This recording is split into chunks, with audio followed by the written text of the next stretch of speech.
அனைவருக்கும் வணக்கம். The framers of the Constitution incorporated the duties of the state. The framers of the Constitution incorporated the duties of the state in the Constitution in the form of the fundamental duties, fundamental rights, directive principles of state policy, rights of citizen. Answer வந்து directive principles of state policy, DPSPன்னு சொல்லுவாங்க. அதை நம்ம தமிழில் பார்த்தா நல்லா க்ளீனாக புரியும்.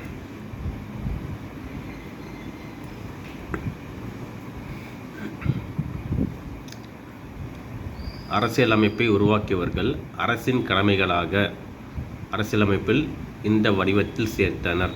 அதாவது இப்போ நமக்கு சில கடமைகள் இருக்குது, ஃபண்டமெண்டல் டியூட்டிஸ் இல்லை ஃபண்டமெண்டல் ரைட்ஸ் அப்படின்ட்டு. அது வந்து ரைட்ஸ், அது ஃபண்டமெண்டல் டியூட்டிஸ்னால் நம்ம கடமைகள், சிட்டிசன் கடமைகள்.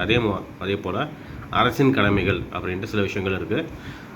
அரசியலமைப்பை உருவாக்கியவர்கள் அரசின் கடமைகளாக அரசியலமைப்பில் இந்த வடிவத்தில் சேர்த்தனர். அரசின் கடமைகள் அப்படின்ட்டு சில விஷயங்களை எந்த வடிவத்தில் சேர்த்துருக்காங்கன்னு கேட்டிருக்காங்க. சரியா? அரசின் வழிகாட்டும் நெறிமுறைகள். சரி, ஆப்ஷன் சி, அரசின் வழிகாட்டும் நெறிமுறைகள். இங்கிலீஷில் வந்து directive principles of state policy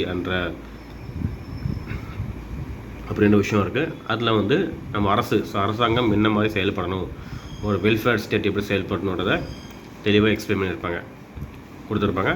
ஆனால் என்னென்னா இது ஓகே, இது ரொம்ப டீட்டெயிலாக பார்க்கணும். இது மட்டும் தெரிஞ்சுக்கோங்க போதும்.